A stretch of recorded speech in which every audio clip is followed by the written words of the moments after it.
అశ్లేష నక్షత్రం వారికి ఈ పరాభావ నవసంవత్సరంలో 2026 సంవత్సరంలో ఎలా ఉంది అని చూసుకుంటే, ఈ యొక్క సంవత్సరాన్ని 2 రకాలుగా మనం విభజించాల్సి వస్తుంది. ఎందుకనంటే పరాభవ నవసంవత్సరంలో ఈ నక్షత్రం వారికి సంబంధించినంత వరకు కూడా ఒక కార్యక్రమానికి సంబంధించినంత వరకు కూడా మొదటి 6 నెలలు మాత్రం చాలా అనుకూలంగా ఉండే అవకాశం ఉంది. ఆశాజనకమైన ఫలితాలు ఎక్కువగా ఉండే అవకాశం కలిగి ఉంటారు.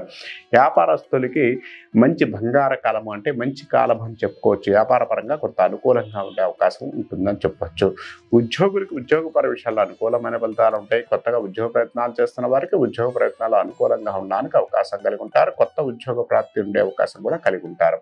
ఉద్యోగపరంగా మారదాము అనుకుని ఎన్నాళ్ళు ప్రయత్నిస్తున్న వారికి ఇప్పుడు ఉద్యోగపర విషయాల్లో కొంత మార్పులు అయితే రావడానికి అవకాశం కలిగి ఉంటారని చెప్పుకోవచ్చు.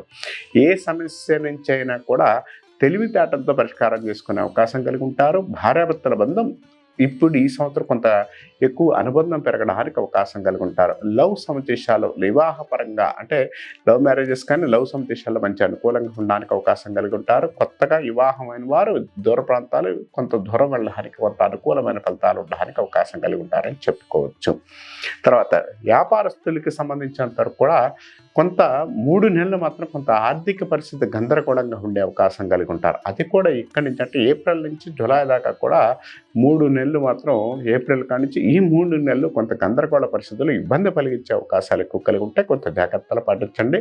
మీరు నమ్మిన వ్యక్తులే మిమ్మల్ని మోసం చేసే అవకాశాలు కొంత ఇబ్బంది కలిగించే అవకాశాలు కూడా ఈ నక్షత్రం వారికి ఎక్కువ కనపడుతుంది. కాబట్టి జాగ్రత్తగా ఎవరి విషయంలో అయినా కూడా కొంత నిర్ణయాలు తీసుకునేటప్పుడు కానీ ఏదైనా కూడా కొంత జాగ్రత్తలు పాటించగలిగితే ఈ నక్షత్రం వారికి అనుకూలమైన ఫలితాలు ఎక్కువగా ఉంటాయని చెప్పుకోవచ్చు. సమస్యకు తగ్గ ప్రతిఫలం వచ్చే అవకాశం అంటే సమస్య ఏదైతే ఉందో దాని నుంచి వచ్చే ప్రతిఫలం మీకు అనుకూలంగా ఉండే అవకాశం కలిగి ఉంటారని చెప్పొచ్చు. మీకు తెలియని వ్యక్తి మీ జీవితంలోకి వచ్చే అవకాశాలు కూడా బాగా ఉంటుంది, అనుకూలంగా ఉంటుందని చెప్పుకోవచ్చు.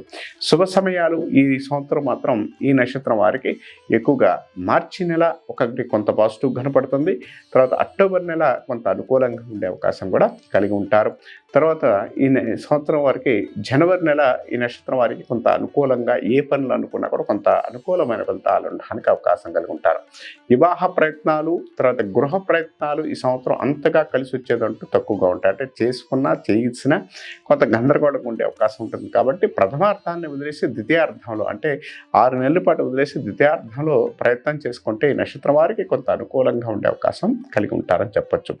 ఏ కార్యక్రమం చేద్దామన్నా కూడా దైవ ప్రార్థన చేసుకోండి. అంటే మీ ఇష్ట దైవాన్ని పూజించిన తర్వాత మీరు చేసుకోగలిగితే ఈ నక్షత్రం వారికి అనుకూలంగా ఉండే అవకాశం సక్సెస్ ఉండే అవకాశం కూడా కలిగి ఉంటుందని చెప్పొచ్చు. అంటే ఏదైనా సొంత ఇల్లు కానీ సొంత ప్రయత్నాలు కానీ ఏదైనా చేసుకునేటప్పుడు సంబంధించిన దేవుణ్ణి అంటే మీ ఇంటి దేవుణ్ణి ఎక్కువగా పూజించడం వల్ల కొంత మంచి ఫలితాలు ఎక్కువగా ఉంటాయని చెప్పొచ్చు.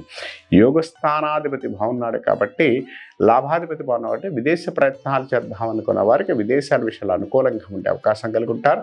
వీరు సాధ్యమైనంత వరకు కూడా ఈ నక్షత్రం వారు ఎక్కువగా గోధుమలు ఆవుకు పెట్టడం, గోధుమలు ఎవరికన్నా దానం చేయడం వల్ల నక్షత్రాన్ని వారు కొంత అనుకూలంగా ఉండే అవకాశం కలిగి ఉంటారు. ఎక్కువగా గురు చరిత్ర పారాయణం చేయండి.